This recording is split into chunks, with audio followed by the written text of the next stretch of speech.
ఓం శ్రీ గణేశాయ నమః. శ్రీమాత్రే నమః. శివాయ గురవే నమః.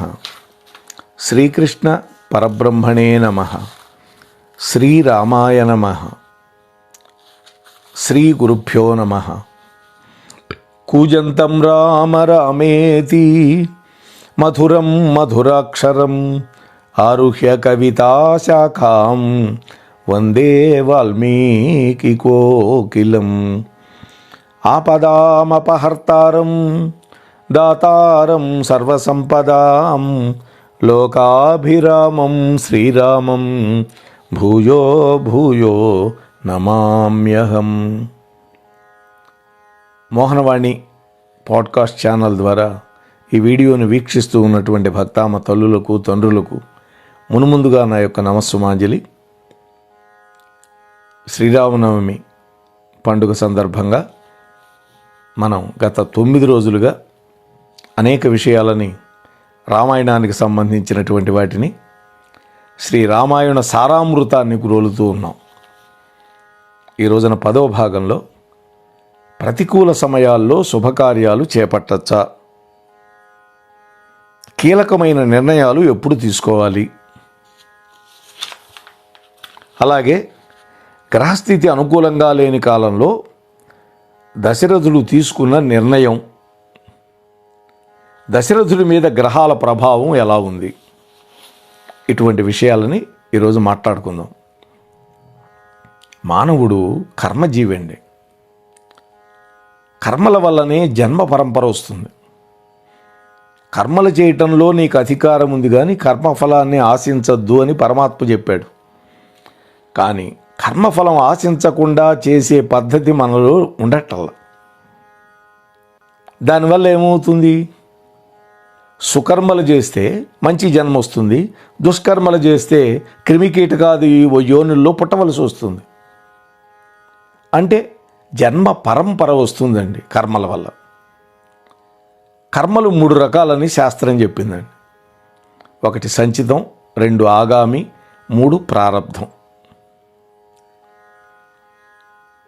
సంచితం ఉంటుంది ప్రతివాడికి మూట.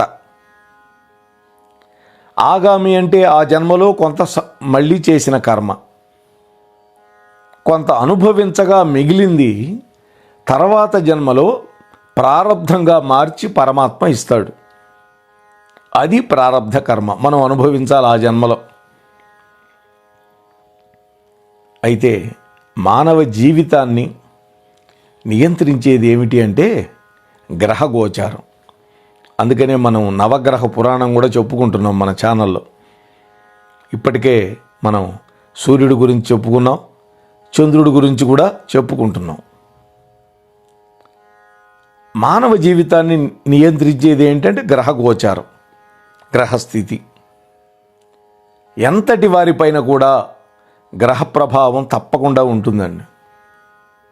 ఆఖరికి ధర్మరాజు కూడా తప్పించుకోలేకపోయాడు కదా. మనం ఎన్నో కథలు విన్నాం. గ్రహాలు అంటే 9 అని. తమ తమ కక్షలలో నిరంతరము పరిభ్రమిస్తూ ఉంటాయి. తమ చుట్టూ తాము తిరుగుతూ సూర్యుడి చుట్టూ తిరుగుతూ ఉంటాయి. రాసులు 12 అంటే 12 ఇళ్ళు ఉన్నాయన్నమాట. 12 స్థానాలు అంటాం, వాటిని ఇళ్ళు అని కూడా అంటారు. ఒక స్థానానికి అనుకూల స్థితి, ఒక రాశిలో ఒక గ్రహం ఉంటే అదే స్థానంలో ఉన్న ఆ గ్రహమే ఇంకొక రాశి వాళ్ళకు ప్రతికూల స్థానం కావచ్చండి. అంటే ఒక గ్రహం ఒకానొక సమయంలో ఒక రాశి వాళ్ళకి అనుకూల సమయంగా ఉంటే అదే సమయంలో మరొక రాశి వాళ్ళకి వ్యతిరేక సమయంగా ఉంటుంది. అందువల్లనే లోకంలో అందరూ ఒక్కసారిగా సంతోషంగా ఉండలేరు, అందరూ దుఃఖంతోనూ ఉండరు. కొందరికి శుభ సమయాలు నడుస్తూ ఉంటే అదే కాలంలో మరికొంతమందికి అశుభమైన దుఃఖాన్ని కలిగిస్తూ ఉంటుందండి. తద్వారా వాళ్ళు చేసే పనులకు విఘ్నాలు ఏర్పడుతూ ఉంటాయి. ఒక్కొక్కసారి వ్యతిరేక ఫలాలను కలగజేస్తూ ఉంటాయి. గ్రహాలు అనేవి ఎప్పుడూ చలనం కలిగినవి, స్తబ్దుగా ఉండవు. అవి అంటే నిరంతరము ఒక కక్షలో తిరుగుతూ ఉంటాయి. కక్ష్య అంటే ఆర్బిట్. ఒక్కొక్క గ్రహానికి ఒక్కొక్క చలన వేగం కూడా ఉంటుందండి. ఒక రాశిలో శనైశ్చరుడు అయితే 2.5 ఏళ్ళు ఉంటాడు. అందుకనే ఆయనకి మందుడు అని, మందగమనుడని అనేక పేర్లు ఉన్నాయి. శనైహి చరహ శనైశ్చరహ అంటారు. అదే రాహుకేతువులైతే 1.5 సంవత్సరం ఉంటారు. గురువు 1 సంవత్సరం ఉంటాడు. కుజుడు కేవలం 45 రోజులు మాత్రమే ఉంటాడు ఒక్కొక్క ఇంట్లో. శుక్రుడు, బుధుడు నెల రోజులు ఉంటారు. చంద్రుడు కేవలం 2.5 రోజులు మాత్రమే ఉంటాడు. సూర్యుడు కూడా 30 రోజులు ఉంటాడు ఒక్కొక్క రాశిలో. కాబట్టి పైన చెప్పినటువంటి నవగ్రహాలు ఒక్కొక్క రాశిలో ఉండే కాలం మనకి ముందుగా జ్యోతిష్ శాస్త్రవేత్తలు చెప్పారు, పంచాంగకర్తలు చెప్పారు. అటువంటప్పుడు కీలక నిర్ణయాలు ఏ సమయంలో తీసుకోవాలి. కాబట్టి జీవితంలో అత్యంత కీలకమైన పనులని సులభంగా పూర్తి చేసుకోవాలి అనుకుంటే, మన యొక్క లక్ష్యం సంపూర్ణంగా నెరవేరాలి అనుకుంటే తగిన గ్రహ గోచార సమయాన్ని బట్టి కార్యాన్ని నెరవేర్చుకోవాలి. అందుకనే సిద్ధాంతులు మనకు ముహూర్తాలు పెడతారు. ఒక పెళ్ళికి కానీ, గృహప్రవేశానికి కానీ, ఒక శంకుస్థాపనకు కానీ, ఒక ఉపనయనానికి కానీ, దేవతా ప్రతిష్టలకు కూడా ముహూర్తాలు పెడతారు. కేవలం వ్యక్తిగతంగా జరిగేటటువంటి దశలు, అంతర్దశల యొక్క కాలం శుభంగా ఉన్నా కూడా గోచార గ్రహాలు కూడా అనుకూలంగా ఉన్నప్పుడు మాత్రమే మనం శుభకార్యాలు ఆచరించాలి. అనుకూల గ్రహాలు ఉన్నప్పుడు పనులు చాలా సులభంగా, వేగంగా, సంపూర్ణంగా, ఎట్లాంటి ఆటంకాలు లేకుండా మనకు సాధ్యం అవుతుంది. అత్యంత క్లిష్టమైన సమస్యలైనా సరే అనుకూల గ్రహ ప్రభావం ఉన్నప్పుడు నల్లేరు మీద నడకలాగా సాగిపోతుంది. అత్యంత సులభంగా సాధించబడే కార్యక్రమమైన గ్రహాలు గనక మనకు ప్రతికూలంగా ఉంటే కార్యభంగం అవుతుంది. తద్వారా మనస్తాపం కూడా కలుగుతుంది. మన అందరికీ ఎదురయ్యేవే ఈ సమస్యలు. లేకపోతే విపరీతమైనటువంటి శ్రమలకు వచ్చి కానీ ఆ కార్యాన్ని మనం పూర్తి చేయలేం. సులభంగా చేయవలసిన పని కూడా చాలా కష్టతరంగా మన ఓర్పు, మన నేర్పు అంతా వెచ్చిస్తే కానీ ఆ కార్యం పూర్తవదు. కాబట్టి గోటితో పోయేదానికి గొడ్డలు ఉపయోగించినట్లు ఉంటుంది పరిస్థితి. ఎప్పుడు ప్రతికూల సమయంలో మనం ఏదైనా పనులు చేపడితే. అందువల్లనే మన మహర్షులు, మానవులు సుఖపురుషులు కదా. కాబట్టి ఎటువంటి సమయంలో నూతనమైన కీలకమైనటువంటి పనులు చేపట్టాలి, ఎప్పుడు వాయిదా వేసుకోవాలి అని లోకక్షేమం కోసం ఒక ముహూర్త శాస్త్రాన్ని, జ్యోతిష్ శాస్త్రాన్ని ఏర్పరిచారు మనకి. బుద్ధిమంతుడైనటువంటి వాడు ఆ శాస్త్రాన్ని అనుసరించి తన కార్యకలాపాలు చేపట్టాలి. పెళ్ళికి ముహూర్తం పెట్టమని వెళ్ళాం. ఇప్పుడల్లా ముహూర్తాలు లేవయ్యా, ఈ 2 నెలలు ఆగాలి అన్నాడు అనుకోండి సిద్ధాంతి. ఏదో ఒకటి చూసి పెట్టండి. ఇది పరిస్థితి. ఒత్తిడి చేయకూడదు. అలా ఒత్తిడి చేసి ఏదో ఒక ముహూర్తం పెట్టుకుంటే ఆ పెళ్ళి పెటాకులు కావటం ఖాయం అండి. అందుకని శాస్త్రి గారు చెప్పిన మాట విని నోరు మూసుకొని వెళ్ళాలి. ఆ 2 నెలల్లో 2.5 నెలలో ఆగి ఆ తర్వాత మాత్రమే చేసుకోవాలి. రెండోది, వధూవరులకి ఇద్దరికీ కూడా, లేదు భార్యాభర్తలకి ఇద్దరికీ కూడా గ్రహస్థితి అనుకూలంగా ఉండాలి. తారాబలం, చంద్రబలం చూసి పెడతారు ముహూర్తం. అంతేగాని ఏదో నోటికి వచ్చిన డేటు, ఒక తిథో, ఒక వారమో, ఒక నక్షత్రమో ఏదో ఒకటి చూసి ముహూర్తం పెట్టడం కుదరదు. అయితే ఇక్కడ శ్రీమద్ రామాయణంలో గ్రహస్థితి అనుకూలంగా లేని కాలంలో దశరథుడు ఏమి నిర్ణయం తీసుకున్నాడు? దశరథ మహారాజు అత్యంత కీలకమైనటువంటి యవ్వరాజ్య పట్టాభిషేక కార్యక్రమాన్ని జరిపించాలి అని నిర్ణయించాడండి రాముడికి. ఇది దశరథుడికి చాలా దుర్దినాలు జరుగుతున్నటువంటి కాలంలోనే. దశరథుడికి పీడకలలు వచ్చినాయి.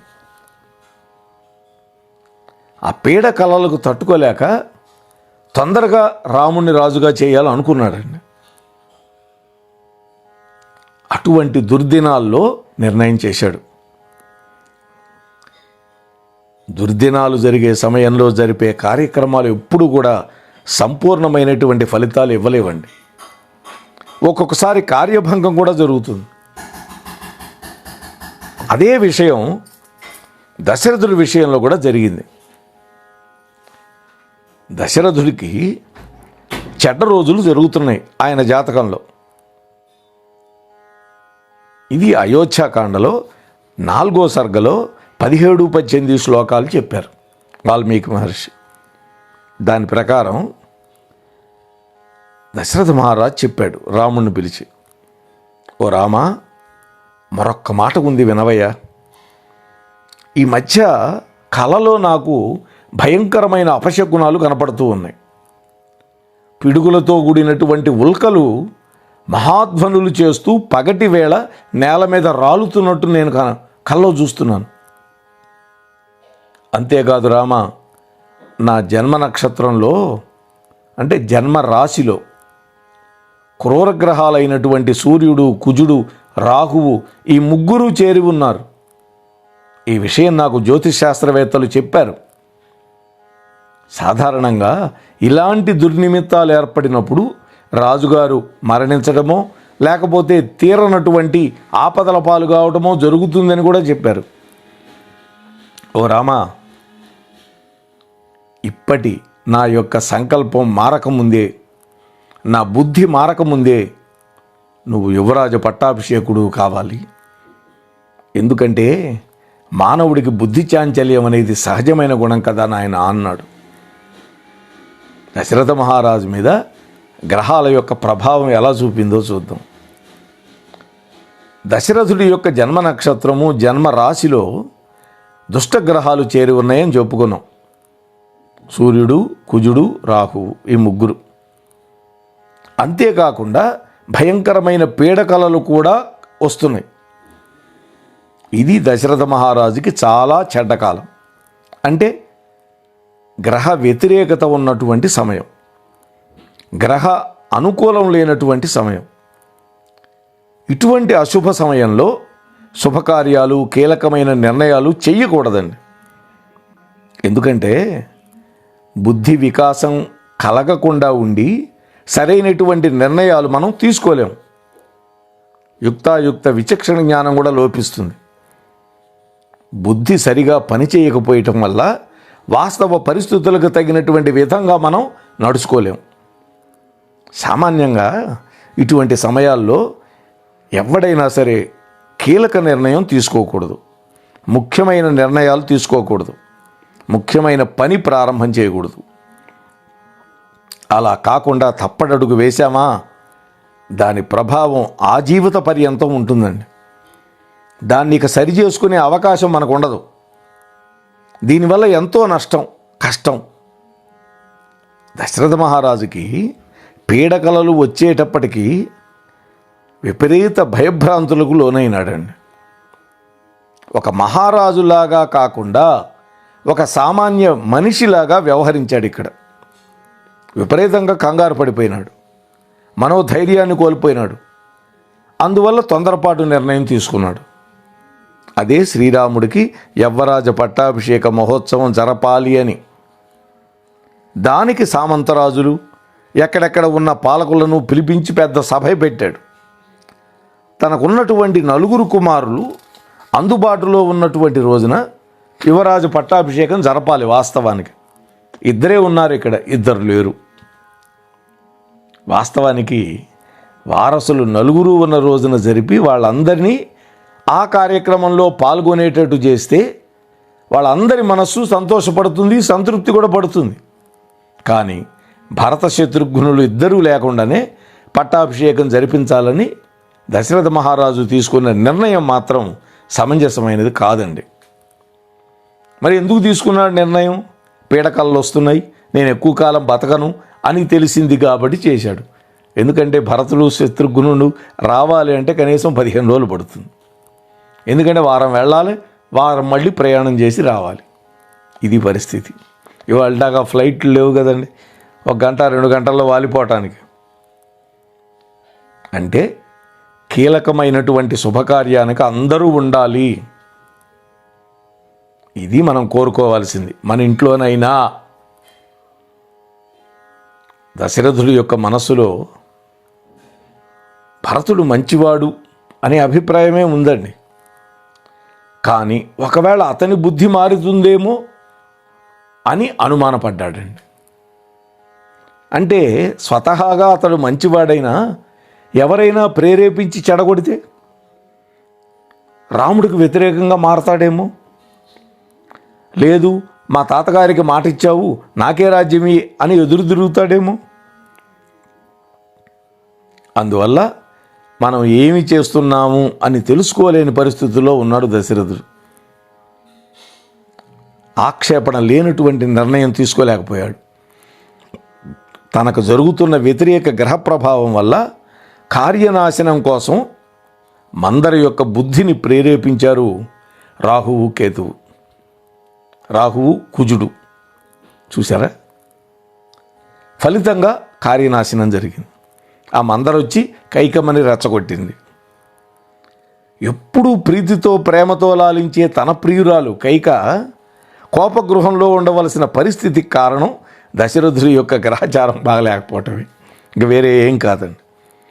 అదే భరతుడిని పట్టాభిషేకానికి ఆహ్వానించి ఉంటే రాముడి యొక్క పట్టాభిషేకం నిర్విఘ్నంగా జరిగిపోయేది.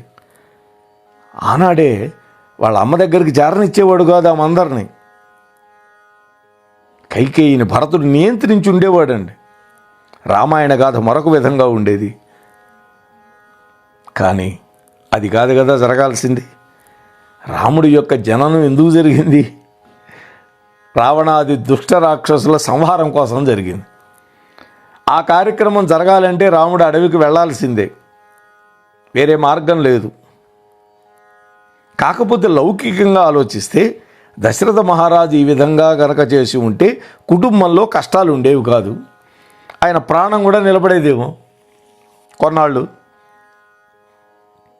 కాబట్టి గ్రహాలు అనుకూలంగా లేకపోతే శుభకార్యాలు ఎట్టి పరిస్థితుల్లో వాయిదా వెయ్యాల్సిందే. అందువల్ల మన పెద్దలు సాధ్యమైనంత వరకు శుభకార్యాలను జరిపించడం కానీ కీలకమైన నిర్ణయాలు తీసుకోవటం కానీ చేయవలసి వస్తే గ్రహచారం అనుకూలంగా ఉన్నప్పుడే జరిపించండి అని పురోహితులని ప్రార్థించాలి. మనం కూడా అడుగుతున్నాం ఇవాళ. కాకపోతే అప్పుడప్పుడు కొంతమంది మాత్రం పెట్టుడు ముహూర్తాల కోసం అడుగుతుంటారు. వాళ్ళ దెబ్బ తట్టుకోలేక కొంతమంది ముహూర్తాలు పెడుతుంటారు. నన్ను అడుగుతారు, ఆదివారం వచ్చేటట్టు చూడండి అని. ఆదివారం చూడటానికి ఎట్ట కుదురుతుంది? నీ యొక్క నీ భార్య యొక్క తారాబలం చూసి కదా పెట్టడానికి. నేను నిష్కర్షగా చెబుతాను, ఈ విషయంలో నేనేం చేయలేనండి, మీకు కావాలంటే వేరే వాళ్ళ దగ్గరికి వెళ్ళండి, ఇంతే నేను చెప్పే మాట. అలా గనక గ్రహ అనుకూలంగా లేనప్పుడు గనక చేశామా అంత తారుమారైపోతుంది. అయితే కొన్ని కార్యక్రమాలు వాయిదా వేసుకునే ఉంటాయి, మరికొన్ని వాయిదా వెయ్యనివి ఉంటాయండి. ఉదాహరణకి ఆరోగ్యం బాగలేదు, ముహూర్తం చూసుకొని హాస్పిటల్కి వెళ్ళడానికి కుదరదు, 24 గంటలు జబ్బు వచ్చింది, వెంటనే సర్జరీ చేయాలి. ఇలాంటి వాటికి చూస్తూ కూర్చోకూడదు, వెళ్ళిపోవాలి. పరమాత్మని ప్రార్థించి వెళ్ళాలండి. ఆయనను ఆశ్రయించి ఆయన పాదాలని ధ్యానించి కనుక వెళితే ఆయనే చూసుకుంటాడు నీ బాధ్యత. అయితే సర్వస్వ సంపూర్ణ శరణాగతి కావాలి మనలో. ఇది లేనప్పుడు ఆయన పట్టించుకోడు. అందుకనే భగవంతుడైనటువంటి విష్ణువుని భవరోగ వైద్య అని పిలిచారండి. సరే, కథలోకి వస్తే శ్రీరాముడి యొక్క యవ్వరాజ్య పట్టాభిషేక కార్యక్రమం వాయిదా వేసి ఉండొచ్చండి దశరథుడికి అనుకూల గ్రహచారం ఉన్నప్పుడే జరిపిస్తే బాగుండేది. కానీ ఆ విధంగా చేయలే ఆయన. వాయిదా వేసుకోవడానికి వీలు కానటువంటి పనులు అయితే వెంటనే జరిపించవలసి వస్తుంది, ఇందాక మనం చెప్పుకున్నట్టు. అటువంటి వాటిని జరిపే ముందు కొన్ని శాంతి ప్రక్రియలు గ్రహాలకు అనుకూల స్థితి వచ్చేటట్టుగా చేయాలండి. అంటే గ్రహశాంతి అంటారండి. నక్షత్రానికి జపం, గ్రహానికి శాంతి. మనం పిల్లలు జన్మించినప్పుడు ఏ గ్రహం బాగలేదో లేదు ఏ నక్షత్రం అయితే పుట్టాడో ఆ నక్షత్రానికి సంబంధించిన జపం చేస్తాము. అలాగే శివాలయంలో అభిషేకం కూడా చేయించుకుంటాం, రుద్రాభిషేకం. సమస్త దోషాలు పోగొట్టేవాడు ఆయన. అంటే ఇక్కడ ఏ గ్రహం అయితే వ్యతిరేక స్థానంలో ఉండి అశుభ ఫలితాలు ఇస్తూ ఉన్నదో ఆ గ్రహానికి ముందుగా శాంతి ప్రక్రియ జరిపించి ఆ గ్రహాన్ని గనక సంతోషపరిస్తే అప్పుడు ఆ గ్రహం ఇచ్చేటటువంటి అశుభ ఫలితాలు అనుభవంలోకి రావు మనకి. అప్పుడు మనం అనుకున్న పనులు సులభంగా నెరవేర్చుకోవచ్చు. ఇది పట్టుకోవాలి. ఆయన దగ్గరికి పోతే చాలా లిస్టు చదువుతాడండి, చాలా ఖర్చు అవుతుందండి. నీ కార్యక్రమం జరగటం ముఖ్యమా, దిక్కుమాలినటువంటి ఖర్చు గురించి ఆలోచించడం ముఖ్యమా? నువ్వు ఎప్పుడు కూడా ఇటువంటి వాటిల్లో ఆలోచిస్తాడు కానీ బర్త్డే పార్టీయో లేకపోతే సమర్థ పేరంటానికో రోజుకొక వేషం వేసి లక్షలు ఖర్చు పెట్టడానికి మాత్రం వెనకాడ్డువాడు. ఇది ముందు చేస్తే కదా ఆ కార్యక్రమం సఫలమయ్యేది అనే ఆలోచన ఉండాలి. కాబట్టి అలా గ్రహశాంతి జరిగినప్పుడు మనం అనుకున్నటువంటి పనులు సులభంగా నెరవేరుతాయి. శుభ ఫలితాలు ఇచ్చే గ్రహాలను పూజించడం వల్ల మరింత శుభ ఫలితాలు వస్తాయండి. కేవలం అశుభ ఫలితాలు ఇచ్చే వాటినే పూజించి శుభ ఫలితాలు ఇచ్చే వాటిని వదిలిపెట్టకూడదు. కాబట్టి ఈ లక్ష్యం కోసమే, సమాజ హితం కోసమే దివ్య దృష్టి కలిగినటువంటి మహర్షులు జ్యోతిష్శాస్త్రాన్ని మనకు అందించారు. ఆ జ్యోతిష్శాస్త్ర ఫలాలని, శాంతి విధానాలని లోకాలకు అందించారండి. శాంతి ప్రకరణము అని ఉంది, ప్రకరణ గ్రంథాలు. కానీ ఇక్కడ దశరథ మహారాజు రాముడి యొక్క పట్టాభిషేకం నిర్ణయం తీసుకోకుండా ఉండాల్సింది. కానీ జరిపించాలని అనుకున్నా గ్రహాలకు శాంతి జరపలేదండి ఆయన. వశిష్ఠుల వారు చెప్పలా. ఎందుకని చెప్పలేదు? ఆయనకు తెలుసు ఈ ముహూర్తానికి పట్టాభిషేకం జరగదు అని. అందువల్ల బుద్ధి సక్రమంగా పనిచేయక భరతుడు లేకుండానే రాముడికి యవ్వరాజ పట్టాభిషేకం చెయ్యాలి అనేటువంటి ఒక నిర్ణయాన్ని తీసుకోవటం వల్ల అంతర్గతంగా కైకేయి యొక్క కోపానికి కూడా కారణమైంది. భరతుడే గనక ఈ సమయంలో ఉంటే శ్రీరాముడి యొక్క పట్టాభిషేకం జరిగిపోయి ఉండేది. అందువల్లనే చేయవలసినంత వైభవంగా ఘనకార్యం చేయడానికి మానవుడి యొక్క కృషితో పాటు దైవ సహాయం కూడా ఉన్నప్పుడు మాత్రమే అటువంటి పనులు మనం తలపెట్టాలి అని లోకానికి ఒక ఉదాహరణంగా చెప్పచ్చండి. ఇది మనం కూడా మన జీవితాల్లో అన్వయం చేసుకుంటే కదా ఇటువంటి వచ్చినప్పుడు మనం ఎదుర్కోగలిగేది. రేపటి రోజు దశరథుడి యొక్క ధర్మమైనటువంటి దృఢమైనటువంటి దీక్షా దక్షత అటువంటి విషయాలని రేపటి రోజు మీతో ముచ్చటించే ప్రయత్నం చేస్తాను. అంతవరకు ఈ ఛానల్లో వచ్చేవన్నీ వింటూ ఉండండి, వినిపిస్తూ ఉండండి. ఛానల్కి సబ్స్క్రైబ్ చేయకపోతే వెంటనే చేయండి అని మీతో సవినయంగా మనవి చేసుకుంటూ, మనందరికీ రామానుగ్రహం ఉంటుంది అని మరొక్కసారి మనవి చేసుకుంటూ, స్వస్తి సర్వేషాం. మన కార్యక్రమాలు నచ్చితే ఒక లైక్ చేయండి, మాకు ఎంతో ఎంకరేజ్మెంట్గా ఉంటుంది. అలాగే కామెంట్ చేయండి. కామెంట్ చేస్తే మేము మంచి క్వాలిటీ కంటెంట్ అందించడానికి దోహదపడుతుంది. ఆడియోస్ని షేర్ చేయండి. ఆడియోని షేర్ చేస్తే మన ఛానల్ అభివృద్ధి చెందడానికి ఉపయోగపడుతుంది. ఇంతవరకు మన కార్యక్రమాన్ని చూస్తూ ఎంజాయ్ చేస్తున్నట్లయితే, ఒకవేళ సబ్స్క్రిప్షన్ కనుక చేయలేకపోతే ఇప్పుడే ఈ క్షణమే సబ్స్క్రైబ్ చేసుకుని ఆ పక్కనుండే బెల్ బటన్ మోగించండి. వినండి, వినిపించండి, వింటూనే ఉండండి. మోహనవాణి తెలుగు పోడ్కాస్ట్.